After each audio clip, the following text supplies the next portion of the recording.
Over the past 20 years in business online, I've built thousands of landing pages for my own business as well as that of our clients. And in this video, I'm going to walk you through 12 quick ways to improve the conversion rates and performance of your landing page so you can get more leads, enroll more clients, and grow your business. What's going on, guys? Directional Cues here, CEO and founder of Healthpreneur.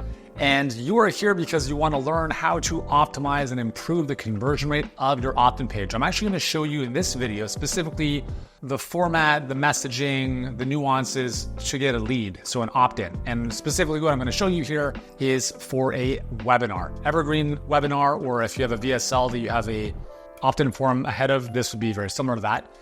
The first thing I want to mention is why this is important is, number one, if you can't generate leads for your business, you're missing out on the biggest asset in your business. We're in a day and age where trust is at a premium, and the vast majority of people that come into your world are not going to enroll through right away. So if you're selling high ticket coaching, some type of service, a lot of people are going to sniff you out first. And so they're going to look around, they want to get a sense of what you're all about. And if you're not collecting leads, especially at a level that you could, if you made some optimized improvements, you're going to miss out on a lot of people because they're going to receive your emails. They might take a week, a month, a year before they decide to feel like you're the best fit for where they want to go. So collecting emails, building that email list is the biggest asset in your business. Again, I've been online since 2005 in the health space, and I've collected millions of email addresses over the years. And every time we enroll a client, it's reinforcing to see the length of the sales cycle, and it's only getting longer. So if you're not collecting email addresses in this fashion, you're missing the boat in a big way. And if you do collect emails, and obviously if you do get people coming into your pipeline, your funnel at a higher rate, then that's obviously good for building your email list, but also from a performance perspective if you're running ads. So if you're running ads and your conversion rate, let's say, is 20%, or let's just call it 20%, and you're paying $1 per click, if you're still paying that $1 per click and you improved your conversion rates to 30% on the landing page, you essentially decrease your cost per acquisition, at least on the top of funnel lead side, by about 33%. So every increase in conversion rate decreases your cost of acquisition. And it's very important to not overlook this stuff. So I'm actually going to show you an example from one of our landing pages, and we split test everything. So at any given moment, we have a split test running. We use Visual Website Optimizer to do all of our stuff. And what's interesting is that very often the improvements we see between pages are micro. They're not like, we went from 20% to 35%. It's like 20% to 22% or 30% to 33%, or they're small things typically, unless your stuff is completely out of whack, in which case some simple formatting changes and some copy changes could make all the difference. Okay, so let me walk you through the 12 points that we want to be hitting off. So if you want to have a pen and paper, you're going to want to write these down. So first and foremost is you want to make sure that you have a clear and bold headline that speaks directly to the pain points. Now, in this case, you'll see that this actually doesn't speak to the pain point directly. It's actually more aspirational.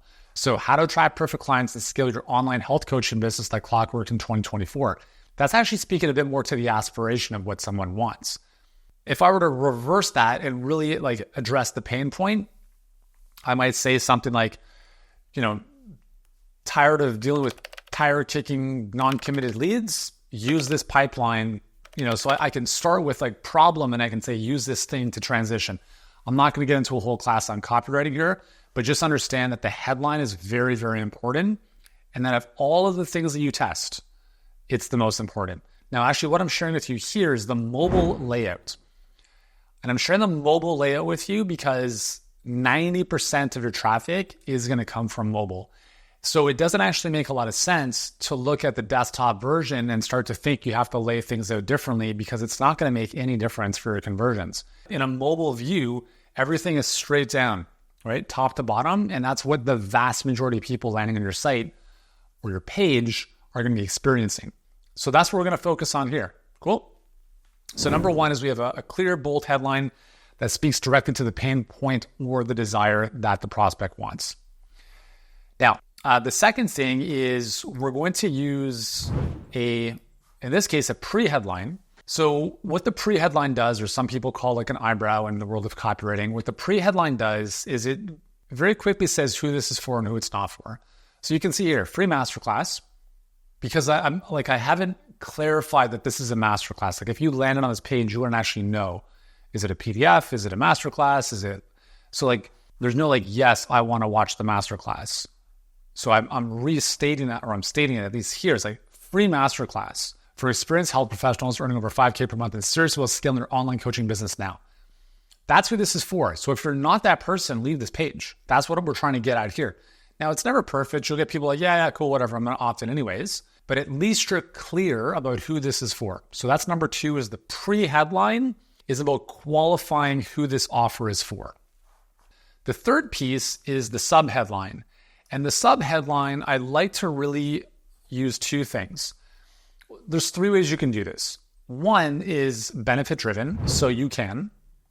Second is without, or third is even if.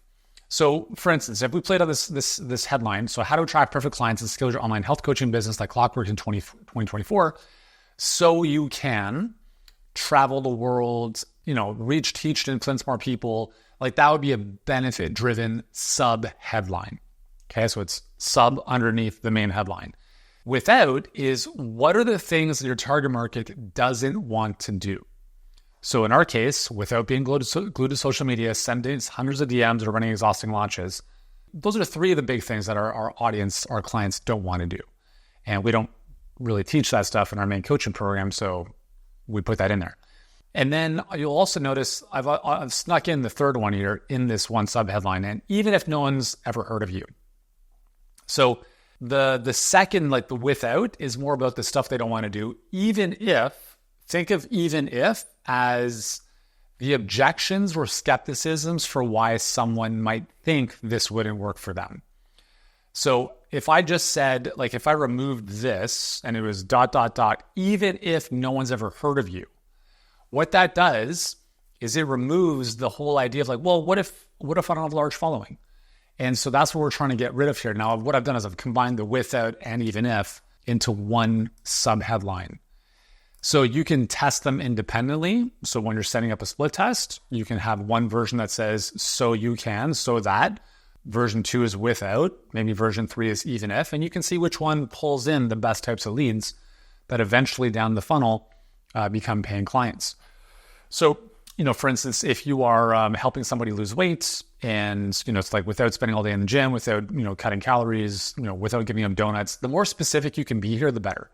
Where I see a lot of people go wrong here is they use very general labels, right? Without going to the gym, without dieting, that's fine, right? So you can also be a bit more specific with saying without giving up your favorite glass of red wine and donuts.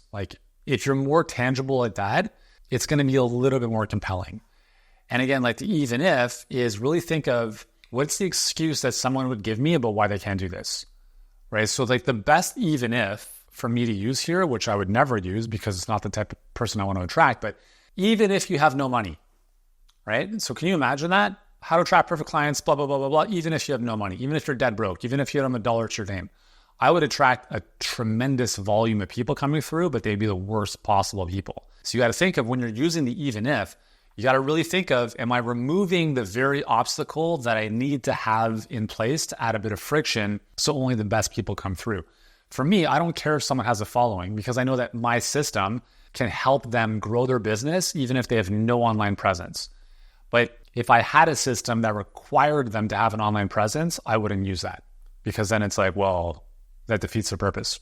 So that's the third bullet in our checklist here is the sub-headline using the so that, without, or even if. Okay, so number 4 is we want to be using trust elements. As I said, trust is very low at this time of the world. So trust, I have a whole formula for how trust is built, but one of the factors in trust is reducing uncertainty. And one of the 3 ways we reduce uncertainty is by showing social proof or third-party validation. So I'll be honest with you, this page could actually be a lot stronger in that sense. However, you'll notice the first thing at the top here, as seen on New York Times, Dr. Oz, Doctors, Entrepreneurs, Fam. You see, those are all true. I've actually been on all those things. I'm not just making it up. So right away, it's borrowed credibility. I don't even know when he was on Dr. Oz, but he's been on Dr. Oz. Okay, cool. So that's the first thing. Now, does it make a huge difference? Maybe, maybe not. But if you don't have that and someone else does, again, it's like, who do you want to listen to? The person who's been the expert on these different things or someone who's never heard of you? Again, if you don't have this stuff, you can't use it. But if you do, you definitely want to use it. So if I didn't have any of this stuff, I might say, as seen on University of Toronto, or like, I've seen some people actually use like Google and Yahoo logos. As seen on Yahoo or Google. Well, so is everyone. But honestly, you could play with that if you wanted to try it. I don't know if you need to. But nonetheless, here we want to add trust elements. So that's one, like borrowing third-party credibility. The second way you can do this, now what I'm about to do is I'm about to scroll below the fold. Okay, so everything you're seeing on the screen here is above the fold. And basically what that means back in the newspaper days is if this were a newspaper and the newspaper was folded like they are, whatever is above the folds, like the headline, the top area, that's called above the fold. So online, when you have a web page and someone doesn't have to scroll down, whatever is above that is called above the fold. This is the most important real estate. If I scroll down, there's some more stuff. Now, in this case, I've added in a couple pieces of social proof, testimonials. The more real they can be, like if there were video testimonials, might be even better. But at least like there's something, they jump out. It can be Google reviews, Trustpilot, whatever you want to use. So I've thrown some of this in here, okay? Now, if you don't have it, cool. If you do have it, definitely, throw them on the page. It doesn't have to be overwhelming. But remember, like this is the big thing to remember. If you're in the health and fitness space, you cannot put before and after pictures on your landing page if you're running paid traffic to that page. You will violate the terms and the privacy, not the privacy, but the advertising policies of Meta. You'll get your ad account get shut down. It's not going to be good. So do not use before and after pictures on a landing page if you're running ads to that landing page. Number 5 is to use a single and strong call to action. So here, this button is the call to action. So yes, affirmative statements. Yes, I'm ready to scale my health coaching business. Cool, right? So that's what I want to do, as opposed to watch now or let me in. Like those are okay, but if you're a little bit more direct around the outcome the person is here to achieve, typically it's going to be a little bit better. I don't worry too much, and this is just me personally, like the color of buttons, like red, orange, green, blue. I've tested a lot of stuff. Some people say like orange is better because it reminds people of Amazon and Amazon is trust, whatever. To be honest, I don't care. I haven't really seen that to make a big difference. What for me is most important is that at least for us in our business, like we just want it to be on brand. So if someone goes to our main website and they see red buttons and all of a sudden these ones are blue or green, it's weird. So we want to keep things consistent across our brand. Okay, the next one is to include social proof, which I've already gone through, or bullet points, which I don't actually include on this page. So sometimes like the pages that we build out for our clients will actually have like 3 powerful bullet points right underneath the button, so just below the fold. Typically, like there's a picture of the practitioner, and then instead of the social proof here, there would be like 3 bullets. Like inside this masterclass, you'll discover 1, 2, or 3, and those bullets need to be very curiosity provoking. Right? The number one mistake health professionals make, that's sabotaging their business. What is that thing? The 4-step system that attracts clients like clockwork, even while you're sleeping or on vacation with your kids. What's that 4-step system? Exactly how to price your coaching program so you turn away tire kickers and only attract dream clients. Well, I got to figure out what that pricing strategy is all about, right? So bullets are nice. They're not mandatory. They're optional. And I think you just have to try. You have to just try different things. Generally, in my experience, ugly pages work better. The less stuff is on the page, the better. And at the same time, you have to consider what happens post opt-in. Sometimes it's actually better to have a lower opt-in rate with a more qualified person coming in, because I could get away with a very, very, very simple landing page here with little to nothing. Right? And I'll show you an example, actually. I'm not saying this is worse. I'm just saying it's a difference. So, for instance, this is a version of our masterclass that's a PDF report, right? So this one here is much simpler. Like there's nothing else. Like it's free report, download the simple 4-step system that tracks the signs during clients like clockwork. And then I have a bit of a description here, but I could literally remove that and just have this and this button. Now, Here's what's interesting. This page converts at 60%. 60% from cold traffic. So we're running Facebook ads to this page, 60. That's huge. This page, the masterclass, is about 27 at its highest, 30%. And again, depends on the ad and traffic source. We run a lot of ads, so every ad has its own opt-in conversion rate based on the messaging or image that's used.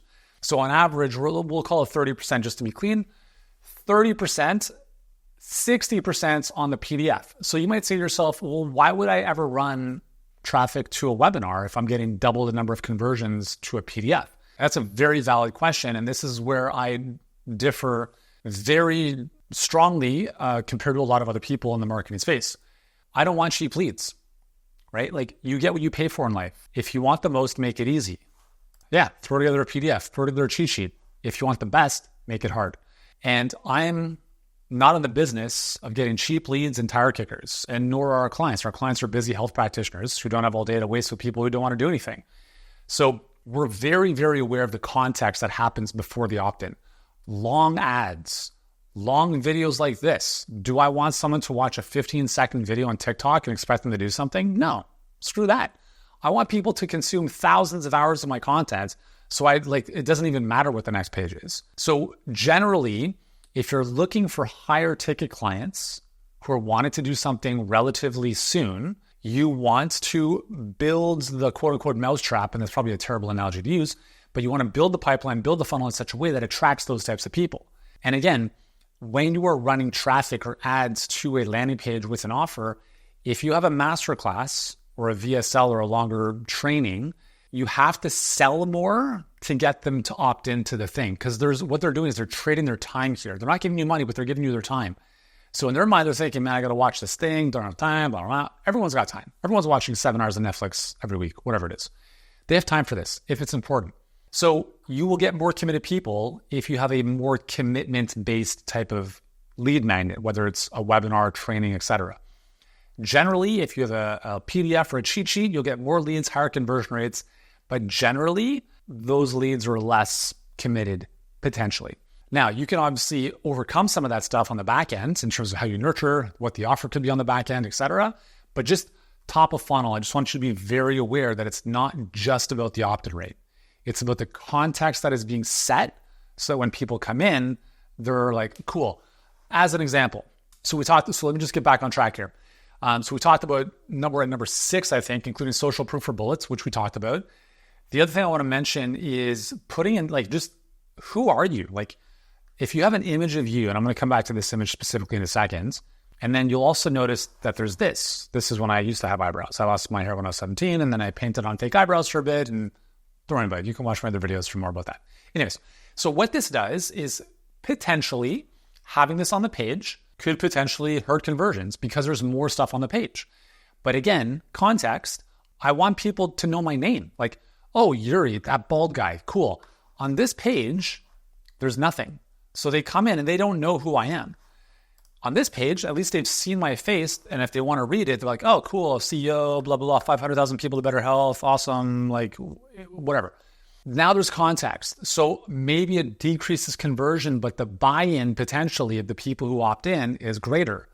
So I'm a big fan of using your image and a quick little bio on the opt-in page, just so people have that association to you.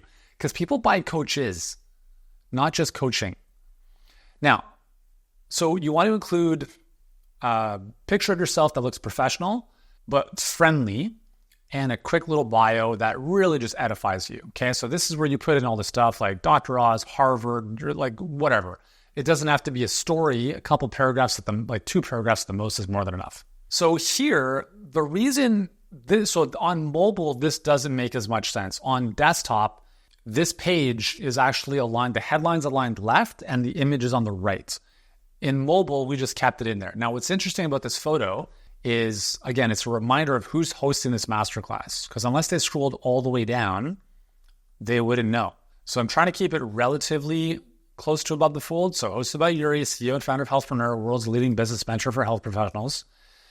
And here I've tested this actually. So this picture is me and some of our team at dinner in Mexico. And we tested this picture against a picture of me in the office. And this picture crushed it every single time. Now, why would I use this picture? Two reasons. One, I want people to know that this is more than the Yuri show. Two, happy, smiling, in this case, good-looking women doesn't hurt. And three, it actually embodies the desired lifestyle of the clients I'm looking to attract. Okay, so our clients want to travel. They want to have more freedom in their life. So this type of photo embodies that.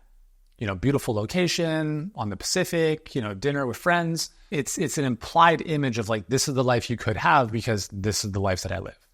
Okay? So a lot of these are subtle. And the more you start to learn about marketing, the more you start to look at life through a different lens. And that's why these types of videos hopefully are useful for you. Okay. I think we're at number 8. I think if you're taking notes, you can obviously let me know. The next thing you can consider is using some type of urgency, scarcity, or a countdown timer. Now, I'm not a huge fan of using fake anything. So there's no countdown timer on this page because the masterclass is not expiring in 15 minutes.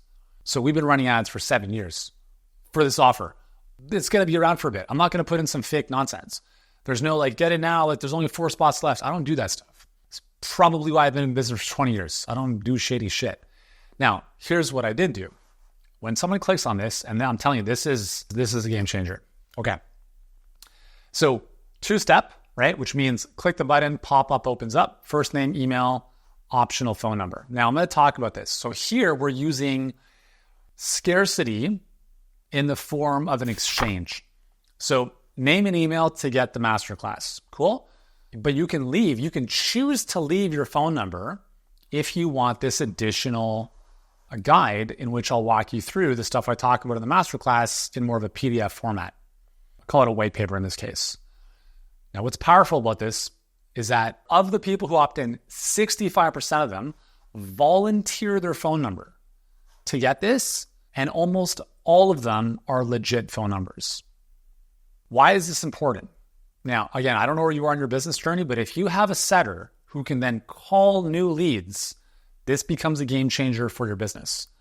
Because if these people who are opting in for something are expected to book a call, for instance, and they don't in the automation, well, you're losing people left, right, and center. But if you've got someone who can call people, man, that changes the game. So I will say this though, if you do not have an appointment setter, so someone who's going to call outbound leads, it doesn't make sense to ask for a phone number because it will hurt your conversions a little bit. I'm not a huge fan of forcing the phone number. So a lot of people, you'll see their opt-in forms, name, email, phone number.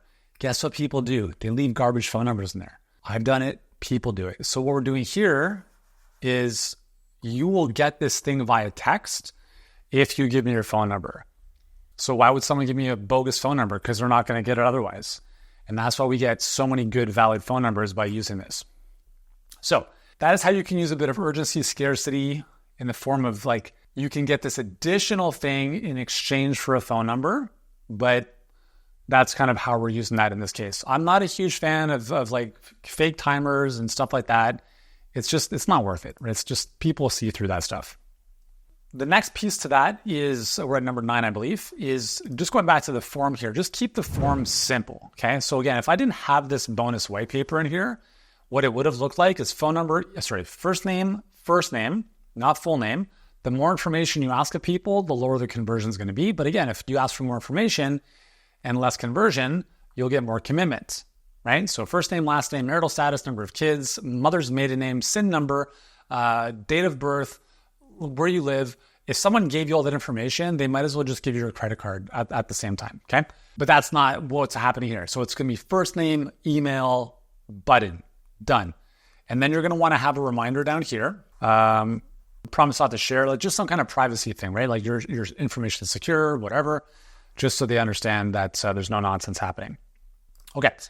Another thing that it's a little bit less, this is more of a desktop thing as opposed to mobile, but using directional cues. So as an example, so on the desktop version of this page, so again, this headline is aligned on the left and the picture is on the right. And the button is underneath the text on the left-hand side. Now, my face obviously is kind of looking back at the screen or the camera here, but it's also pointing subliminally to the left side of the page, which is where the button is to opt in. So if you use any kind of images, again, like I'm not saying you have to overdo this. This is a kind of a little bit of an advanced thing. You want to use a little bit of a directional cue where someone might be looking toward where you want the action to be taken. Now, if you notice here, if you look at the wording, if you just like zoom out for a second and look at the flow of the words here on this page, you ask anyone on my team, I'm like OCD with CRO, conversion rate optimization, because I've been doing this for so long, right? That you see these nuances. If you look at the headline, look at the shape of the headline. It looks like a downward arrow or a funnel.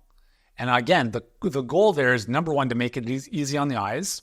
And we want to flow people down the page, in this case, toward the button.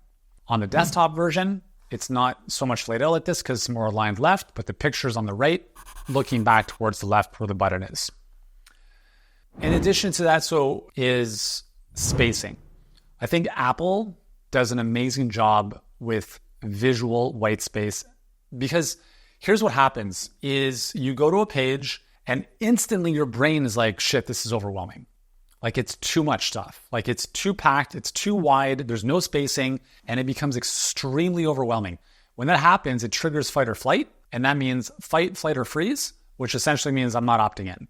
So I'm a really, really big proponent of becoming a student of conversion rate optimization, especially in the context of white space. So just look at the spacing. I don't think this page looks overwhelming, right? It's very clear. It has what it needs to. The spacing between paragraphs, I think, is optimal. The spacing between lines is also optimal so that it's easy to read. It's not all squished together, right? And you'll notice that I didn't allow this, hosted by Uriel Kim, to float above the fold. It's below the fold. So if no one ever scrolls down, this page lives by itself and it looks clean. It's easy to digest. If someone scrolls down, like, can you imagine someone landing on a page that looks like this? Like, I'd be like, sorry, I got to like figure out what's going on here. It's really, really important. So even on this page, keep it super clean. Very easy to navigate, not overwhelming. Use narrow text. Like if you're using a desktop version of the page, don't go coast to coast. Like central, like limit the horizontal spacing of the page to like 1280 or something along those lines, so the eye doesn't have to span all over the place, because it's very taxing and people won't even start if that's the case. Two final notes I'll make. So this will be kind of like 12 and bonus 13. So one is to optimize the page load time.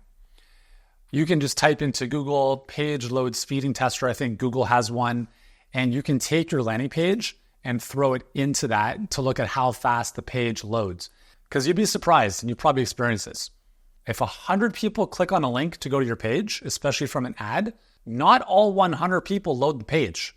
So in Facebook, it's known as a link click and then a landing page view. Generally, there's like a 20 to 30% discrepancy. So if you have 100 clicks, you might get 70 to 80 people landing page views. And that means people land on the page, but it takes forever to load and they bounce. And that kills your conversions and it costs you more money. So you want to be reducing the size of your files, of your images. So this image, right, this can be, 4 megabytes. I'm not going to upload a picture for 4 megabytes on a page.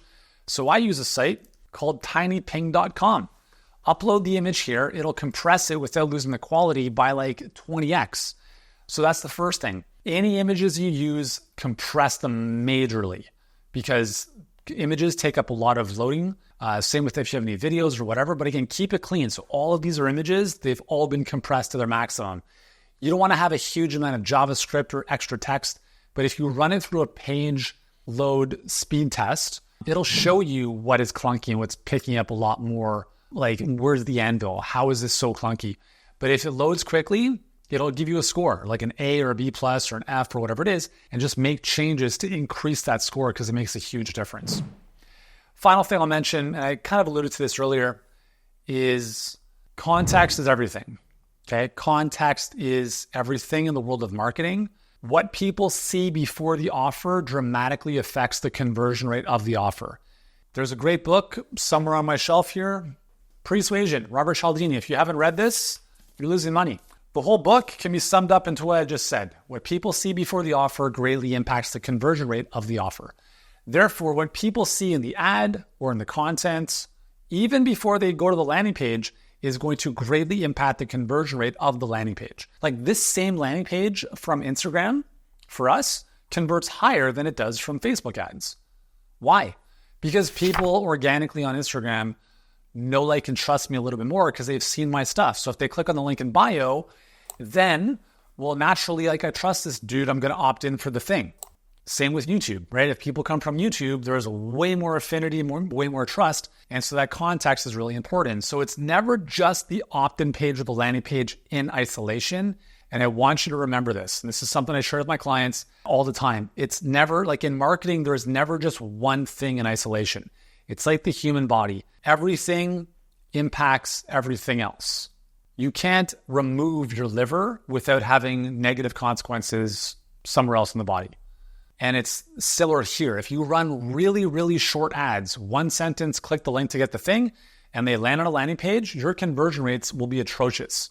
If you run a long ad with a lot of story, connection, blah, blah, blah, you'll have higher cost per click, lower clicks, but when they land on the page, higher conversion rates. And I would venture to say, based on my experience of doing this for so long, is those people opt in, and whatever the next step is, whether it's watch a webinar, book a call, etc., are much more likely to do that because of the context before the actual offer. So there you go, 12 quick ways to improve your landing page conversion rates, and you can start doing all of this today. If you're a maniac like I am, and I'm watching this, I'm going right back into my page editor and I'm making these changes ASAP, because I promise you, when your conversions increase, you no longer have a traffic problem. Most people want more traffic, but that's not the issue. You can't get more traffic because your conversions are shit. You fix your conversions, you can send as much traffic as you can handle. That's the key. If you're a health coach who is just starting your health coaching business, I'm going to show you in this video the 30-day roadmap to make your first $100,000 if you're starting from scratch looking to get to 5 or 10K.